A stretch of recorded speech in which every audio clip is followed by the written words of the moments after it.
Hello everyone, I hope you're doing good wherever you are. Welcome back to our channel, and today I'm going to be sharing with you about organization and management. Let us see what this topic has for us. So on this topic, you need to understand the following. You need to be able to draw, interpret, and understand the simple organizational charts. You need to be able to explain the span of control and chain of command. You need to be able as well to explain the role of management, which includes the functions and also the importance of delegation. And you need to also be able to explain the leadership styles that we have, including their features. And the styles that we have include the autocratic, democratic, and also the laissez-faire leadership styles.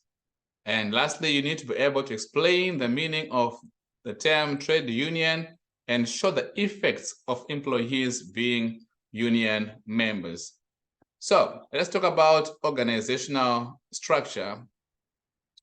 It refers to the level of management and division of responsibilities within a business, and they can be represented on organizational charts. So normally, a bigger business, it has got 3 levels of management, which can be shown on the chart below. The top level management, it contains the board of directors and the general manager. Then the middle level management, it has the functional managers, which can either be the human resource manager, design manager, operations manager, or the marketing manager, amongst other types of managers that you can think of. And we have the lower level management, which includes the supervisors as well as the shop floor or factory workers, as shown below. The trainers, designers, supervisors, statistics department, etc. The ones in blue color represent the lower level management. All right, let's go to the next part. Let's talk about the benefits of us having a good or a clear organizational chart. The first one here, all employees are aware of which communication channel is used to reach them with messages. So we tend to understand how the superior is going to communicate with us as the lower level management, or maybe as the functional manager. So there will be a clear line of communication from the top to the bottom or bottom up. And secondly, everyone knows their position in the business, and hence they know who they are accountable to and who they are accountable for. So all this becomes clear if you have a good organizational structure or simply a chart. And also it shows the links and relationship between the different departments, the marketing, the finance, production, etc. They also know which and how they relate with other departments. And it gives a sense of belonging as they appear on the organizational chart. So if you are a trainer, like in this case here, you know that you all fall under the human resource manager. So you have the sense of belonging to that particular department. And then let's talk about the span of control and the chain of command. Span of control is the number of subordinates working directly under a manager in the organizational structure. And in the above figure, the general manager's span of control is 4. Let's see if that's correct. General manager is right here, and there is the HR manager, design manager, operations manager, and the marketing manager. These 4, they work under the general manager. So they are the ones whom the general manager is responsible for. So that is his span of control. And the human resource manager's span of control is the number of trainers working under him. And in this case here, the HR manager, we have the number of trainers here, but we don't know how many they are. So we may not know the number. If there are 20, that means 20 trainers are going to be reporting to the HR manager. All right, so you need to understand this for you to be able to know if you can delegate or not, or maybe how many people are supposed to give you feedback on their activities. And we have what we call the chain of command, which is simply a structure of an organization that allows instructions to be passed on from senior managers to lower levels of management. And in the figure above, there is a short chain of command, since there are only 4 levels of management. As you can see here, the board of directors, general manager, functional managers, and then we have the lower level management there. So there are 4 levels of management. So it's a very much short chain of command. So instructions or feedback can be shared within a shorter period of time if there is a short chain of command. There is efficiency when it comes to a short chain of command.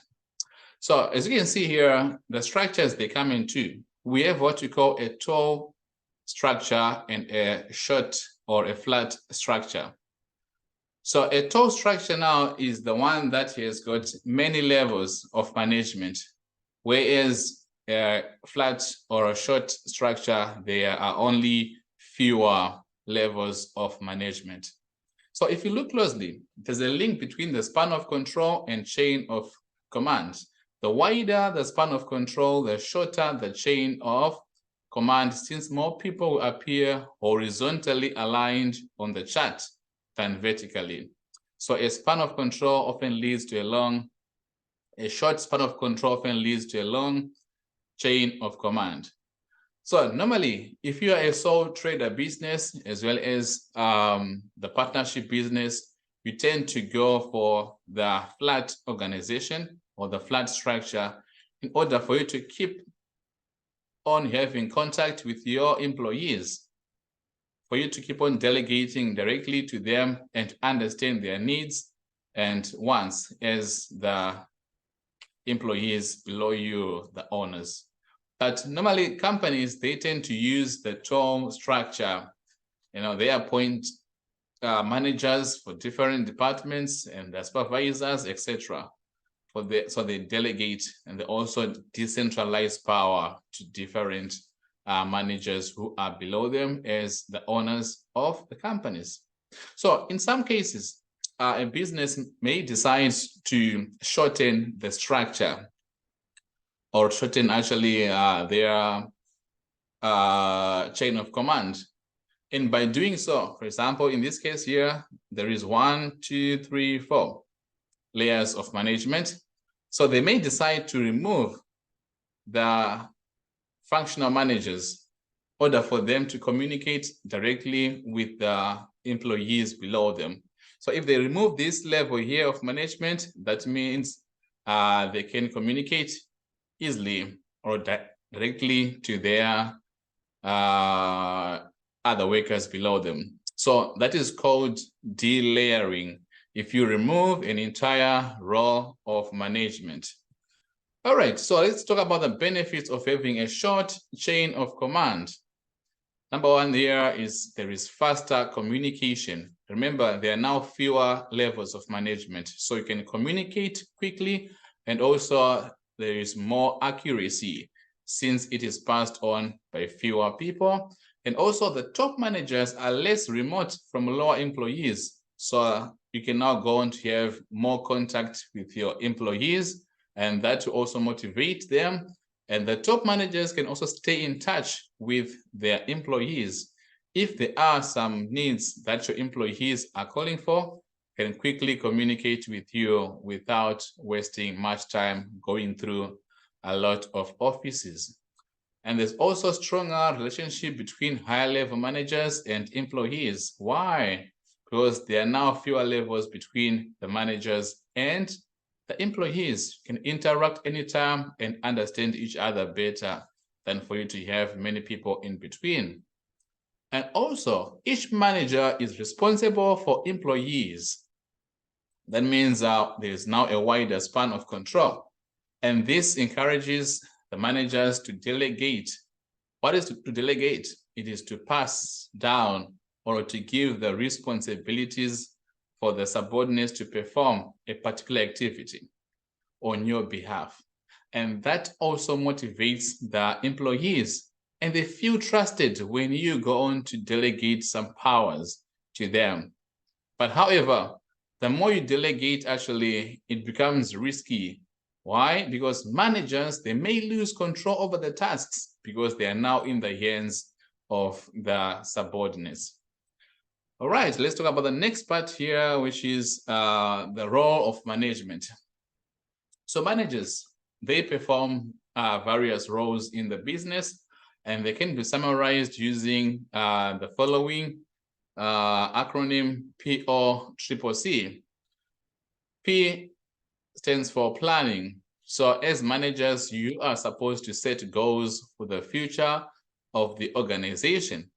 And the plans, they're the ones which gives the overall business a sense of direction and purpose. For example, you can say, this year we are aiming to increase sales by 10%. All right, or maybe it can be for next year's objective. So all that actually, it gives everyone within the business, either you are in the finance or marketing department, you all be working towards the achievement of that set goal. And managers can also plan for resources are required to achieve these targets. It can be the number of employees that you require to work effectively and efficiently towards that objective. It can be the finance that you may require to utilize for you to be able to meet such an objective, etc., etc. And secondly, we talk about organizing. Of people and resources so that the business operates efficiently. So managers, you must do everything. You must delegate tasks to other employees. Don't go on to have more tasks to yourself, but rather pass down some of them to your subordinates for them to work on them, and you focus on those important areas. So organize people, place some people under the marketing department, finance department, and for other projects and activities you want to do, make sure they're effective team players in those other areas as well. That's what you mean by organizing. And also, it can be the raw materials, make sure they're made available at the right time, at the right place, in right quantities. And also, thirdly, here we talk about coordinating. Managers must make sure all departments are working together to achieve the overall objectives and plans of the organizations. So you can be operating under the finance department, marketing department, production department, or whatever department that you are working in. All your efforts are supposed to be directed towards the achievement of the common goal. For example, if you want to launch a new product, all departments must have that in mind, and the activities must be directed to the achievement of that particular goal. And next one here, we talk about commanding. Managers should be able to guide, to lead, to supervise employees in the organization. Why are they doing this? To make sure that every employee is doing their work, and they're also keeping their deadlines, and they achieve as well the set targets. Because sometimes employees, they tend to relax. So managers should always be available to make sure every task is being done well by the employees. And lastly, we talk about controlling. Managers should be always available to monitor the performance of each employee and overall business performance to make sure that it's in line with the set targets or goals. And if some employees fail to achieve their target, the manager should also be available to see what has caused them to fail to achieve the set objectives and try to put some corrective measures so that you don't repeat such an error in the future. And this can be done through training your employees, or you can go on to improve the equipment or the machines that you're using as a business to improve your overall business performance. And next thing here, let's talk about delegation, which is simply giving a subordinate the authority and responsibility to perform some tasks to right on behalf of their superior, who can be the manager. So this benefits both the managers as well as the subordinates. So when it comes to managers, they cannot do all the work themselves, because the tasks that you might be having on your table, they can be a lot for you to meet within a specific deadline. So what you need to do, you need to delegate, give some of the tasks to your subordinates to perform, and you can go on to focus on important tasks. Secondly, managers can measure the efficiency and effectiveness of their subordinates. So by giving them those tasks, your employees, your subordinates, you can also be assessing like who is performing well and who is always meeting the deadlines, you know, after you've given them those tasks to perform, or simply delegate those activities to them. And in the case of you wanting to promote some of those employees to become maybe supervisors, you can go on now to select or choose those ones who were efficient and effective when you gave them those tasks. But however, managers, they may be reluctant, very much reluctant when it comes to delegation, because they know that in some cases the subordinate may outshine them, and that may also lead to them losing control over their work, if that subordinate can attract the eyes or attention of all the employees and other superiors in the business. Then also, there are benefits of delegation to the subordinates. The work becomes interesting and rewarding, and this can lead to an increased job satisfaction, since you are doing an activity which requires greater skill and knowledge, and to which you can also get some training from your superior or your manager. That also makes you to enjoy or to have an increased job satisfaction. And also, the moment the manager selects you or gives you some tasks to perform on their behalf, it makes you feel more important, feel trusted, and you can also go on to have an increased loyalty towards the firm and your manager in particular. And it can also act as a method of training and also opportunities for promotions if the subordinates perform their activities effectively and efficiently.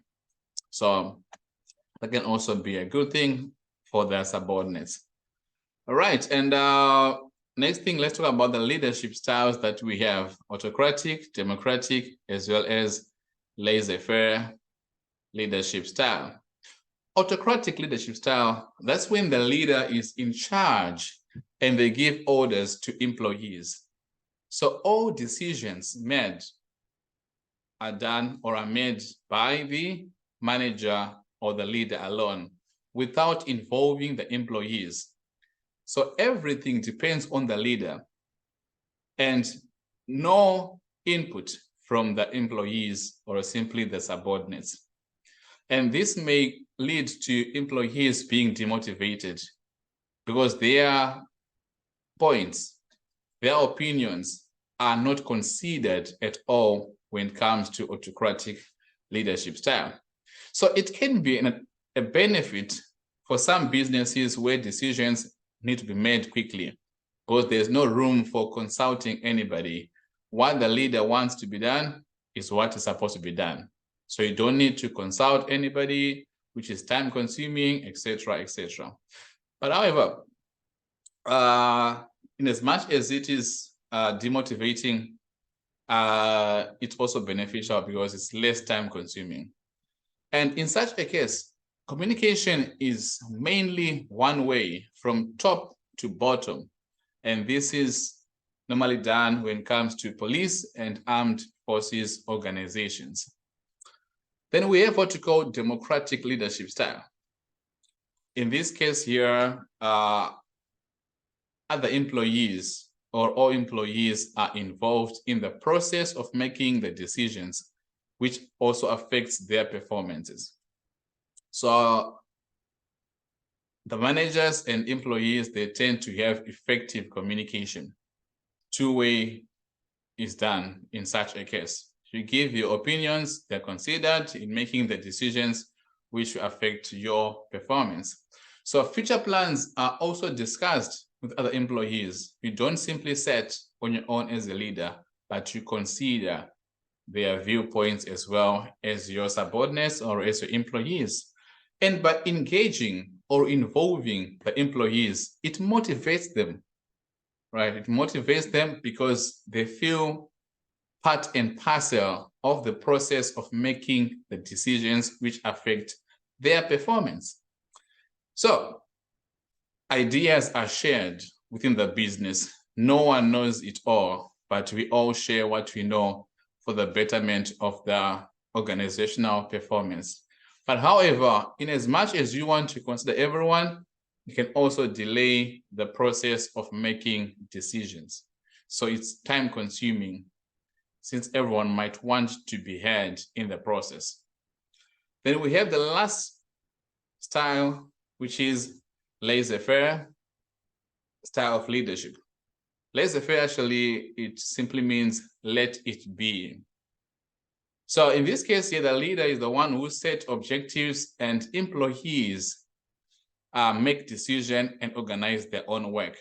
So a manager or a leader can simply say, this year we want to produce at least 200 units of a product. Then whatever happens afterwards is now in the hands of the employees, not the manager. A manager will simply provide all the resources needed. The finance is also available. The skills employees need, they'll also be made available. Employees will be trained. Everything is available. Then you can make your own decisions as to how you are going to achieve the set objectives. So it's very much useful when creative ideas are needed. And also it's highly motivational for employees as they control their own work or working life. So that level of independence or autonomy over your own work, it motivates employees. And for them to be told what to do, how to do it, and when to do it. In this case, if the employer or the manager trusts their employees, they give them the broader parameters to exercise what they have, their skills and knowledge, without him being involved in their decisions they make. So that motivates employees. But however, there is also poor coordination, and also decision-making tends to be poor in such a case, because everyone is responsible for their task. You make your own decision and you don't relate more with other departments. So in such a case, there can be poor coordination. But however, it relies on good teamwork for it to work well. If every member of the team has the right skills, knowledge, and qualifications, the resources are available, and there is support from others, then this style of leadership is the best of the best. All right, let's talk about the next area, which is trade unions. Trade union is simply a group of workers who have joined together to ensure their interests are protected. So employees have rights, employees have interests, but in some cases they can be violated their rights. So they may need to join a union for their rights to be protected. So the unions are there for a number of reasons. And one of them, or the most important one, they negotiate with the employer who is the firm or the business for better conditions and treatment. And they can also threaten to take industrial action if their requests are denied. So if an employer fails to meet or to provide some of the conditions which have been shown in the employment contract,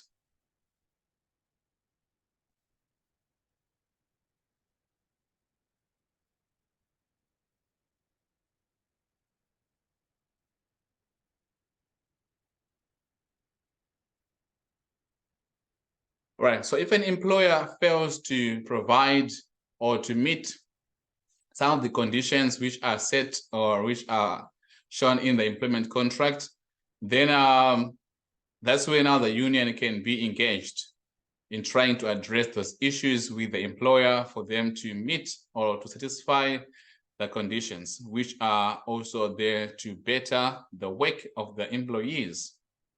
So there are a lot of industrial actions which the unions can organize. It can be the overtime ban. They can go on to discuss or encourage all the employees involved to refuse to work overtime. Secondly, we can talk about ghost law. Employees as well can be encouraged to work at their slowest speed as is required by the employment contract. And they can go on as well to organize strikes, all right, which means they can refuse to work at all and protest instead. So things like picketing can also be done by the employees through their trade union. It's a way of trying to communicate with the employer that some of their interests or their rights are not being actually supported by the organization. So all these actions can be organized through the trade union. And also, the unions can also seek to put forward their views to the media and influence the government decisions relating to employment. So it can be salaries or wages which may not be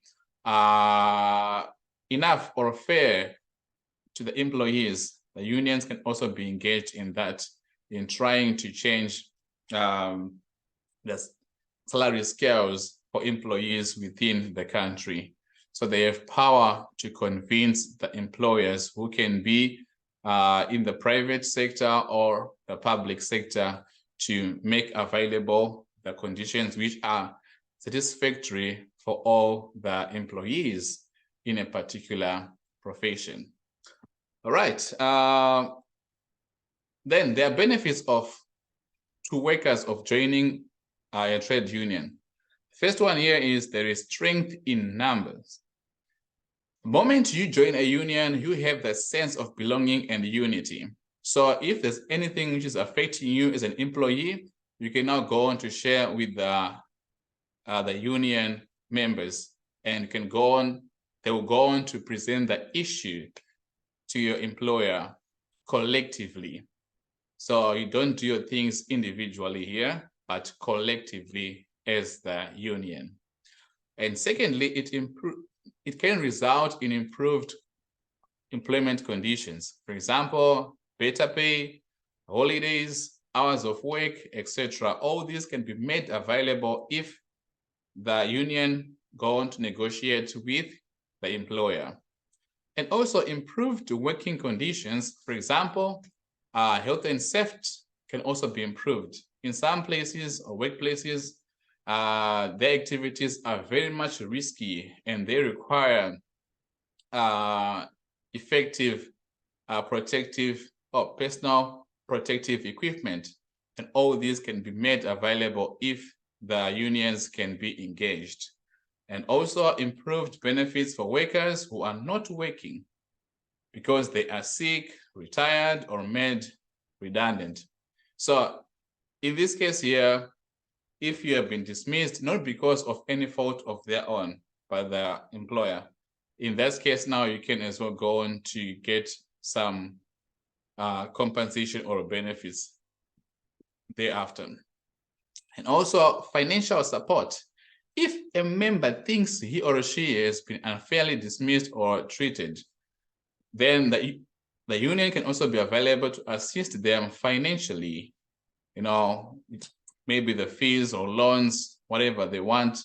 And in the process, the union will still be fighting for that particular employee to be taken back to the organization. So that's what they do as well. They provide loans. And also benefits that have been negotiated for union members, such as discounts on the firm's products, provision of the health services. All these can be made available to employees if they work collectively with the union members and not individually. All right, thank you very much. And next thing is about the drawbacks to workers of joining the trade unions. In some cases, or some unions, they call for a joining fee or a member fee to be paid for every month for you to remain a member of the union. And the fee can be actually higher. It depends with the countries or the types of unions. So those are all costs to the member. And also, in some cases, the union can call for an industrial action, and all members are supposed to be part and parcel of that industrial action. So if you don't agree now, that means the union may fail to support you if you report your case to them. So you may be forced to join all the industrial actions to be organized by the union if you are a member of it. And that's all about this topic here. Thank you for listening, and I hope you have gained something from this video. I'm looking forward to hear from you if there are any concerns or maybe any viewpoints or any queries you want to share with me through my email address shown on the screen. See you in my next video. Ciao.